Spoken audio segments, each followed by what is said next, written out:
Hello and welcome to another exclusive review with me, Alex Belfield, here at celebrityradio.biz, where last year we had over 7.8 million minutes viewed on YouTube. This week we focus on the 2015 UK tour of I'm Sorry I Haven't a Clue from BBC Radio 4. This premiere quiz from Radio 4 is back on the road through 2015, following recent tours that have been a huge success. This brilliant panel show is riddled with innuendo, double entendre and non-stop gags, with stars including Tim Taylor, Graeme Garden, Barry Cryer, Jeremy Hardy and host Jack Dee. This is an evergreen ratings hit. I caught the live tour in Nottingham at the 2,800-seater Royal Concert Hall. I cannot remember the last time I was in a theatre anywhere in the country that was literally sold out. There wasn't a single spare seat available in the house. That is the ultimate tribute to this phenomenal format's success. Produced by radio genius John Naismith, this show has heart, fun and isn't scared of pushing boundaries. It's not trying to be cool or modern, it's non-stop wordplay from start to finish, and the entire audience just love it. Outsiders probably wouldn't get it. There's a ton of in-gags and segments that deliberately don't make sense. It laughs in the face of proper quiz shows that take themselves awfully seriously. Never mind the left-footing humorless dopes that claim that the real star of the show, Samantha, is ridiculed and therefore sexist. Rubbish. She gets some of the biggest titters during this entire performance. Jack Dee is the perfect host, underplaying each line, allowing the audience to decide for themselves. Perfect. What I love most about the show is that it's the antidote to show business, let alone quiz shows. It's just effortless. To fill a huge theatre with 5 mics, 5 comics and a piano is remarkable. I love that they pull it off with such ease. Colin Sell on the piano is the brilliant Fall Guy who brings the musical comic relief throughout. Considering the cast are not exactly teens, the energy throughout was inspiring. Unfortunately, Graeme was ill for my performance, but the brilliant Tony Hawks filled in seamlessly. So, I give 5 stars for the Sorry I Haven't a Clue UK Tour 2015. Don't miss it if you can get a ticket. It's literally sold out. Okay, then here's another chance to enjoy my exclusive interviews with the 2015 cast of Sorry I Haven't a Clue from the radio show and on tour. Interviews with Tim Taylor, Graeme Garden, Barry Cryer, Jeremy Hardy, and host Jack Dee from celebrityradio.biz, where last year we had over 7.8 million minutes viewed on YouTube. Check out all our hundreds of interviews and reviews at www.celebrityradio.biz.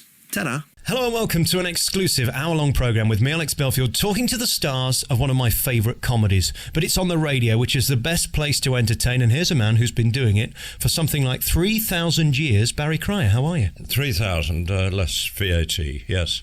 No, it's right, it's quite a long time, isn't it? 1956, Alex, my first paid job. What's that? Do the maths, as the Americans say. 53 years, yes. When I read your CV, I'm in such awe because you've worked with everybody and you've had such a blessed career in a sense that you've been able to work with the greats. But of course, the reason you've been able to work with the greats is because you have a talent to write gags. How do you do that? Well, I rarely wrote alone. Always with a partner. I was promiscuous. Wrote with a partner. One of them's just lurking about behind me as I speak. Dr. Garden, my old friend and carer. We should talk to him in a bit. I think we ought to talk to him in a bit. No, I always wrote in partnership. I think I'm quite a good partner, arrogantly, but on my own, not so much. I'm a sort of line man, and if I'm with somebody who's good at construction and stuff like that, you know, you hope you get the chemistry going.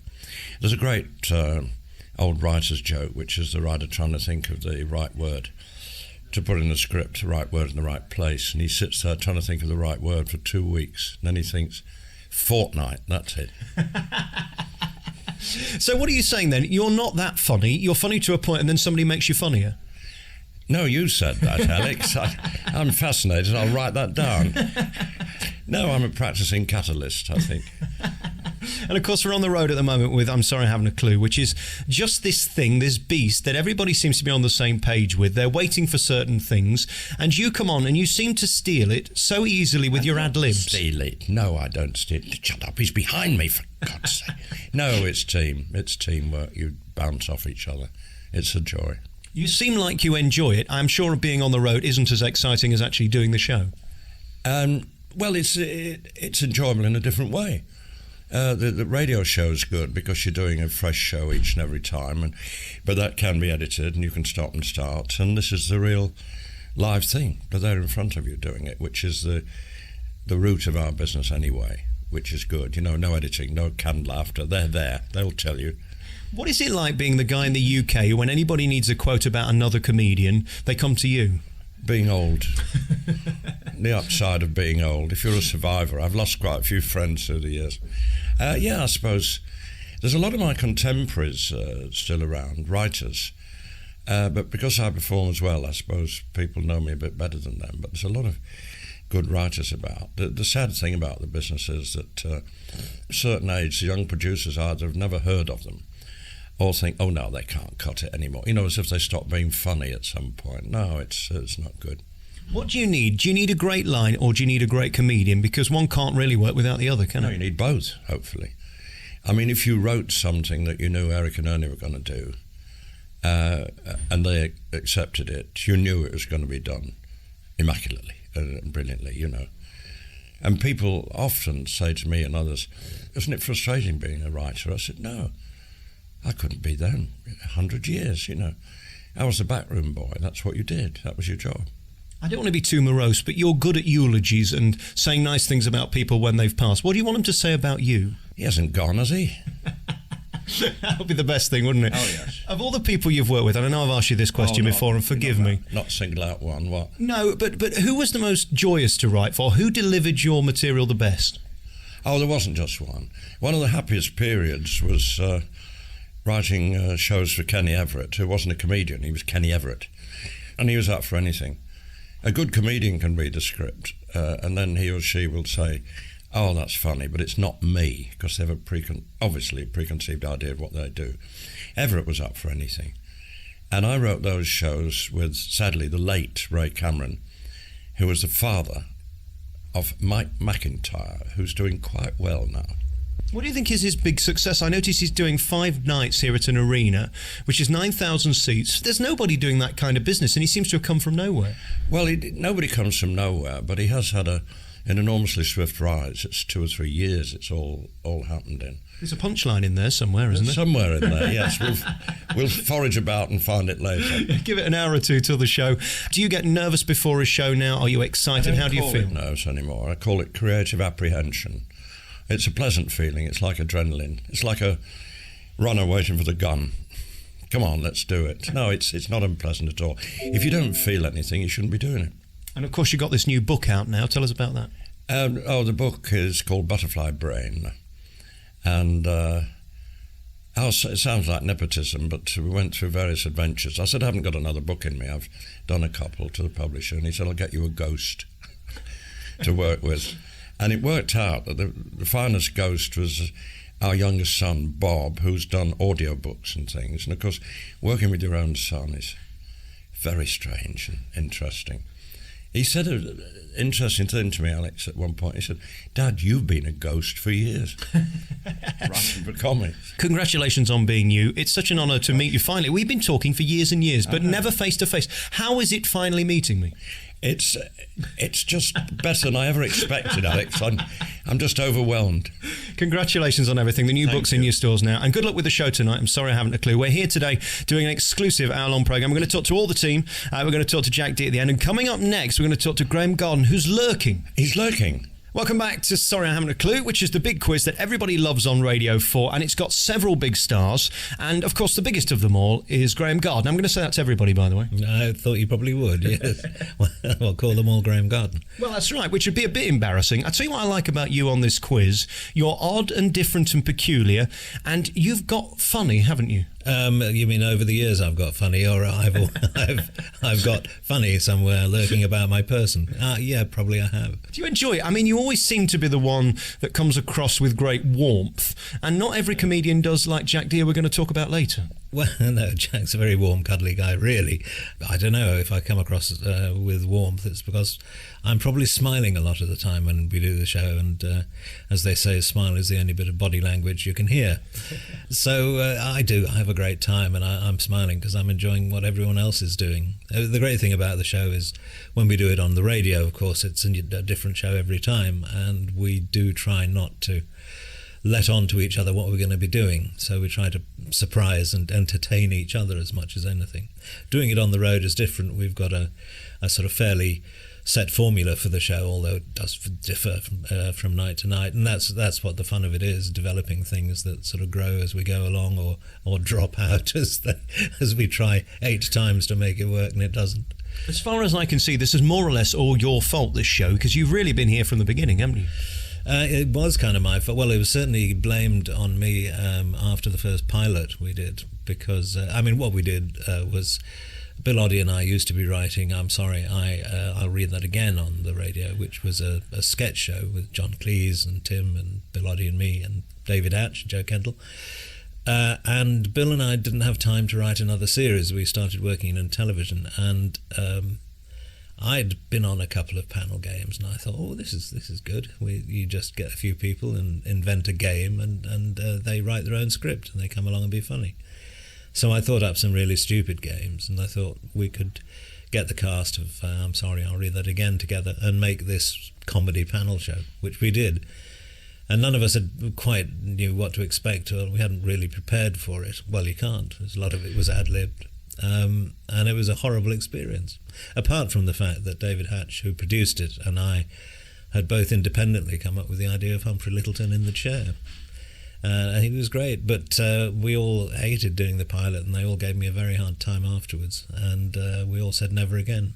But the BBC commissioned a series, and so we were lumbered. And the first 2 or 3 years of it were pretty harrowing, and I think at the end of every series we said never again, and we still do. What I love about the show is it's so simple and it's so silly, and you don't take yourself seriously, and you're not wrapped up in political nonsense. It really is just about having fun, isn't it? It is. It's the sound of time wasting, as how I described it once. That's all it is. It's people play games like Monopoly or poker or whist or bridge or whatever it is, and it's just filling time, and it's quite exciting to do and quite fun to do. And so that's what I hope this game is like, and what this show is like. It's certainly fun for us, and we've got a terrifically warm, supportive sort of audience who follow us now, and that's wonderful. The audiences come to see the show, and that they're determined to have a good time, whatever we do. And they are almost in on the gag. I mean, you mentioned Lionel Blair, and he gets a cheer before you've even done your terrible lines about him. Where did these characters come from that you pick on? Mostly they come from Ian Pattinson, who writes the links and has for about 20 years nearly. He wrote all the Pumps material. He goes on writing material for the show now, and he would just get a bee in his bonnet now and again about a character, and who would go on every week about Lionel Blair or Mrs. Trellis or Samantha, all fictional characters, I hasten to add. But that's where it came from, and the audience are very much on the joke. Certain rounds are announced and get a round of applause, or when we're playing Mornington Crescent, somebody will make a move and say it may be Piccadilly Circus, and the audience will go, ooh, and there'll be this sort of murmur and rustle and disapproval in the audience, or a big round of applause, like a cricket match. This set of interviews today for me have been really simple, because I just ask you all the same questions, and I'm going to ask you the same question I asked Barry. What have you enjoyed doing the most, and who have you enjoyed working with the most? Because you've had such a fascinating career. Lots of things were great fun to do. The Goodies was obviously terrific for those 10 years that we did them. I suppose that the most sort of ongoing fun has been Clue, because that's 37 years or whatever it is, and it's been a delight to work with this very nice bunch of people, and it's been a platform for us to get to know and meet and work with some of the younger people who are coming along and coming up, who otherwise we probably wouldn't necessarily appear on the same platform with. So that's been, I think that's been the most enduring fun. But everything, do a bit in Miss Marple or something, and that's fun. Then you do a bit in Holby City, and that's good fun. Tim and I are off back to Australia. We had fun there a couple of times, doing a tour of a sort of goodies show, showing clips and chatting. We were going back to chat some more, not just about goodies, but I hope about Clue, because now that the Clue DVD is out, we can show some clips to the Australians, if they can see it through the dust. Well, we'll talk to Tim next and find out if he's looking forward to it. We'll also talk to Jeremy Hardy, and we've got Jack Dee on the way. We're here today celebrating the stars of Sorry I Haven't a Clue, which is one of the greatest radio quizzes ever. We'll play a piece of music, and then we'll play something from the new CD. Graeme, thanks so much for talking to me. It's been my pleasure, Alex.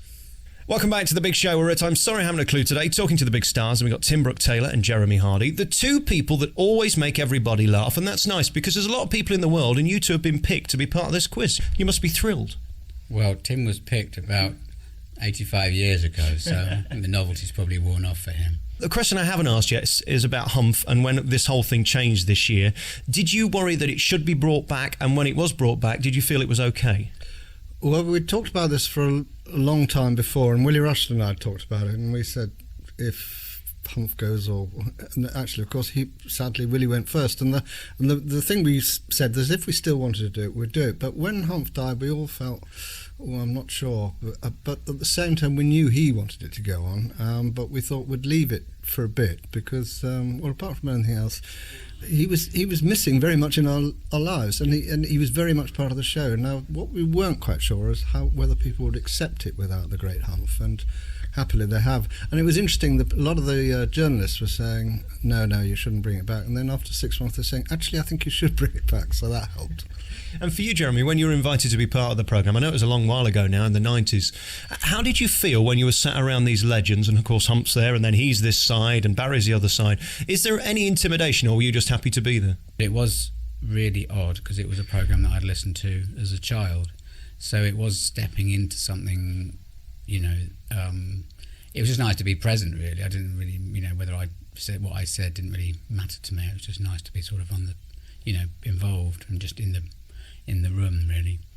Have you mastered the key to what makes a great quiz? Because what I've noticed is something like Mock the Week to me can be uncomfortable at times. I'll talk to you about this because you've been on it. Because it becomes competitive. You can't really have too much of that, especially with a radio quiz. Well, I think the whole point of Clue, as far as I'm concerned, is we're all trying to keep the balls in the air. We're not trying to knock them out of each other's hands. And it is true. You work with people and you actually can help get the joke towards them. But as you say, with Mock the Week, there's some very good people on it. But you do seem to think, calm down, lads, calm down. Just be funny, interrelate with each other, and I would laugh even more. But I know that's true with Clue. It's very important. When the producers asked me who I'd like to have on the show, I've always said people that I know are team people that actually want to share the fun. Does somebody whisper in your ear kind of how to do this when you start on the programme, or do you just have to kind of fit in? I can't remember. I suppose it's about 15 years ago that I saw, maybe less, but not about that.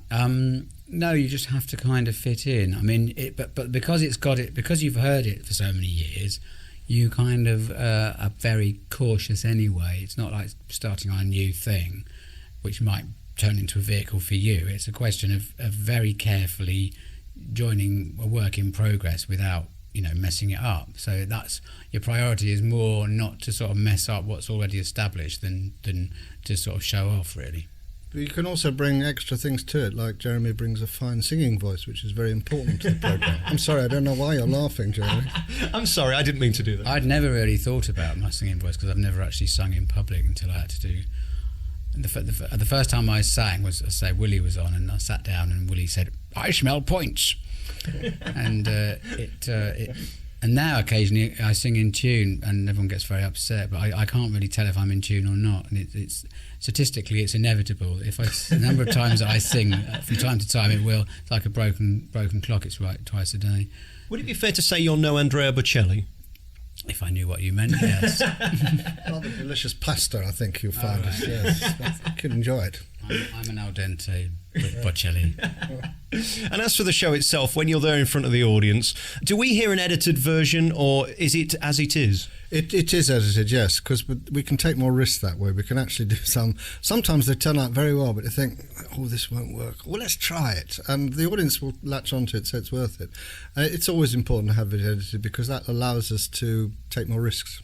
All right, we're going to take a piece of music and we'll be back with the two big stars. We're also going to talk to Jack Dee as well. Back with Tim and Jeremy next. We're back with our remaining moments with the stars of I'm Sorry I Haven't a Clue, which is touring the country and it'll be back on Radio 4 forever, really, because it has no sign of going away. And that's not easy, is it, to find a quiz that works forever? Some of them seem to come and go.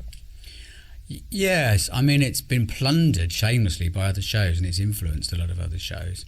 Whole rounds of Clue rounds appear on TV programmes that we won't mention, like Mock the Week. But I think that the charm of it, which is what Tim was pointing out, is it's like four kids building a snowman together, whereas a lot of shows are populated by the sort of kid who wants to come up and knock the head off somebody else's snowman.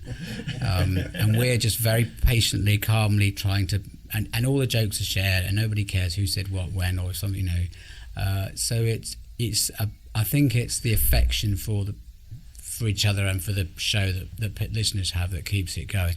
Because, as I say, I mean, everything that we do has been nicked by other people pretty much, apart from Mornington Crescent. So I think it's affection for the people involved. Is plagiarism a compliment, or is it hugely frustrating? It's a compliment, but at the same time, if they could just send the money to me, it would be very helpful. Tim, you've been very lucky because in your career you've worked with such legends, and of course the Footlights played a major part in the beginnings. Were those days as exciting and wonderful as we hear now in all these many documentaries that are made about it? I would put it another way and say those people have been very lucky working with me, but no, I have been very lucky. You're quite right from the beginning, and that's my point of teamwork, that I've been grateful for working with people right from the beginning, and I know I wouldn't have had the confidence on my own to go on my own. I admire people like Jeremy who can do stand-up on their own. I can do it for a little bit, but suddenly I think I'm standing about 12 feet above me saying, you are rubbish. And that's not a good thing. But when you're with somebody else, you can throw things and they'll laugh and they'll throw it back. So, yes, I've been lucky, and so have they. That would seem to be my observation about you in this show, that you don't try and steal it and do that stand-up thing where you try and take the limelight. That's not easy for someone with a huge ego, is it? No, but I haven't got a huge ego. Not huge. But to be a stand-up comedian, you've got to have a bit of one, or you wouldn't want the spotlight on, would you? I think you've got to have a bit of one to start with, and then you have a mortgage, and so you keep going to pay that. I mean, I've realised now how irritating new comedians. I mean, I was probably exactly the same, but when you see new comedians, they're so desperate and hungry and ambitious, and you just want to trip them up, really. Does it bother you as well, the money in comedy now? I mean, you look at this show and it's coming on tour and everybody's buying the tickets, totally sold out across the UK. But there's comedians who 2 years ago we hadn't heard of doing arenas and selling out endless nights. The business of comedy has changed, hasn't it? I'm all for them selling out. What I do regret is during the 70s when we were doing the goodies and things, that we could have done some great goodies tours and some visual events and O2 Arena for a year, no problems. So I do regret missing that, because I think that would have been fun. But I don't begrudge other people money. Well, yes, I do. How do you feel about it? Well, to be honest, I mean, there's lots of people that I like that I wouldn't actually want to go and see in an arena. I mean, I went to see Prince at the O2, which was a spectacular show, but even that, the after party was better because he did it in a smaller club that was about 300 seats, and that was great. So, I mean, why go and see something and end up watching a big TV screen along the side of the stage? You know, I mean, I'd like to be able to sell the O2 Arena, but I don't think I'd enjoy it if I could, because I like to see my audience and I like to feel in the same space as my audience. I mean, with this, there's a lot of us on stage, so it doesn't feel so empty. And we're in some pretty big venues. I mean, venues that I certainly couldn't sell on my own. But I've never enjoyed being in a huge venue, you know, just standing in the middle of the stage, because I don't do very much. I think somebody like Lee Evans, who runs around and, you know, he sort of fills the space and it seems appropriate. But for a solo stand-up, I don't think you can beat an intimate venue, really. Well, congratulations on the show and your success and both of your careers. You've really mastered the art of what you do, and I'm so looking forward to the show tonight. And we're going to play more clips from I'm Sorry I Haven't a Clue in a moment from now, but for the moment, Tim and also Jeremy, thank you for talking to me. Pleasure. Pleasure. Happy Christmas. Welcome back. We're back with our remaining moments here on The Big Show and talking to the stars of I'm Sorry I Haven't a Clue, and the new face of the quiz and the new big star is Jack Dee. How are you? Very well, thank you. Yes. I'm chairing all the shows on this tour, so but I've not taken over as the full-time chair for the radio show, which I think they've decided they're going to have regular guest chairs on that. Are you enjoying it? Is it nice to be with all these people who've been doing it such a long time? It's fun. It's part of a kind of old tradition now in radio, and it's rather nice to have part of that history now. I do like the show. I always used to listen to it as a kid. So there's Barry making faces at me in the background. You really wouldn't think that he wasn't 12 years old.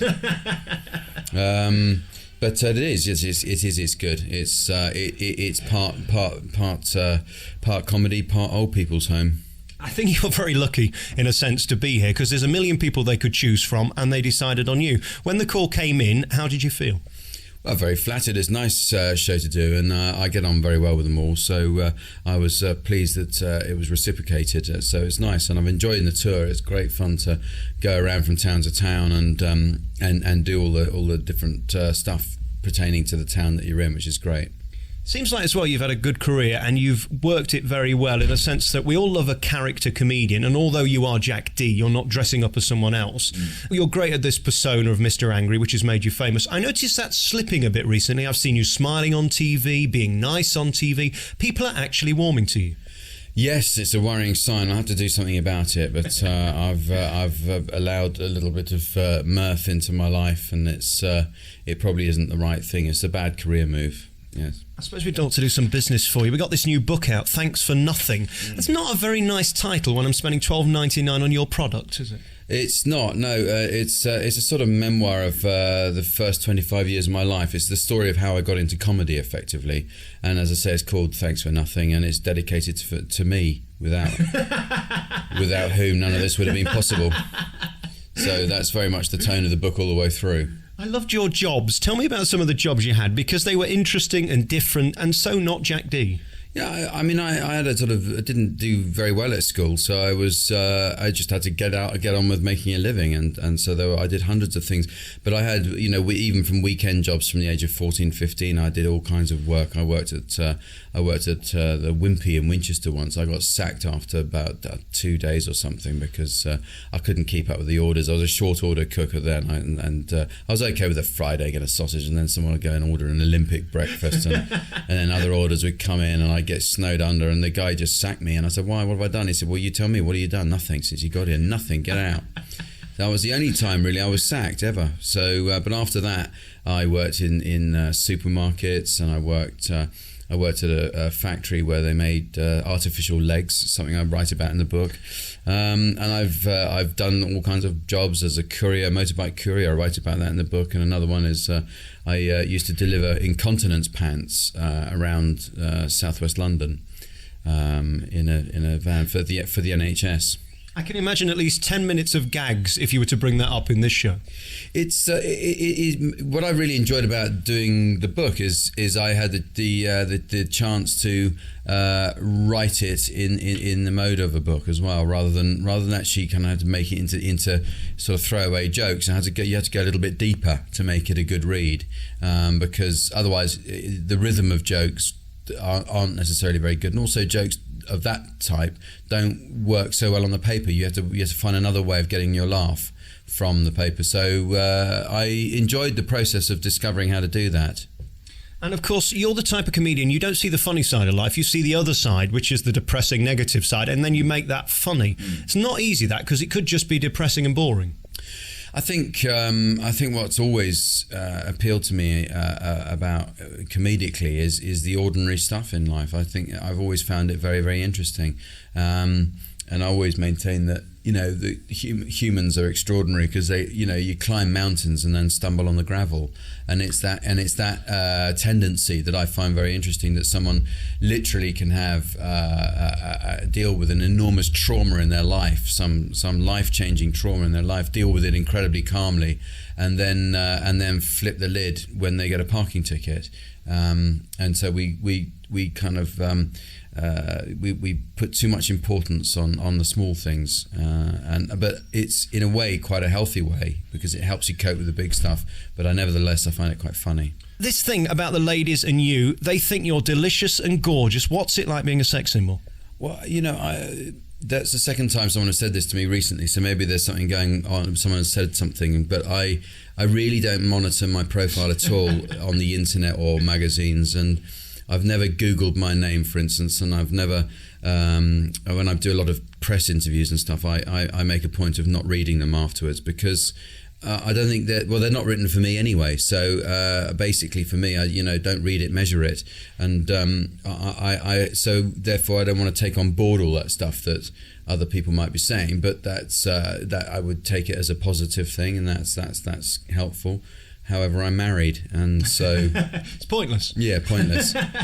And being back on the road, I mean, you started doing this. This is how you began, and then you went into TV, and of course later an actor. Is it nice being in these glamorous surroundings again? Yeah, it'd be nicer if I wasn't surrounded by a load of geriatrics. Are we talking about the audience or the cast? This is insulting on many levels. Mostly the cast. And the audience are quite sprightly by comparison, Yeah. Are you finding you're having to speak much more slowly? What is the deal with this tour? We don't have to speak. No, I don't have to speak more slowly. But I would say that at least one member of the cast is fairly thoroughly wired up with hearing aids and so on and so forth. He has the kind of speakers in his ears that your average 17-year-old would be extremely pleased to have. I think he has the whole thing wired through his brain at some incredible volume, so he can hear. Bless him. Is it fun being you now? Because you're able to do all the three things it appears that you really like, which is being you, miserable, being really funny as a comedian, and then being an actor. You've got kind of the three things now. Yeah, it's never fun being me. I just I can't ever seem to lighten up. What's going on? I mean, we get a touch of your negativity in the book, but where does it really stem from? I suppose it's kind of a type of realism, really, and you can't escape from the dark stuff in life, the difficult stuff in life, and I think for me, my way of dealing with that is to absorb it into my life, so that it's no longer worrying for me. I feel like I've been a burden to your day. I feel like this hasn't gone so well. I've just kind of slowed you down and asked you pointless questions. Is this okay? I mean, how would you rate it? You're right to feel like that. You've been a real pain, and no one even warned me you got ginger hair. I better let you go, really. Jack Dee, thank you for talking to me. Do you want another plug for this book? Are you going to say something nice, or do we leave it there? It's called Thanks for Nothing. It's available at all good bookshops and garages around the country. All right, Jack Dee, thank you very much. I know she got a sneaky plug in there. That's not fair.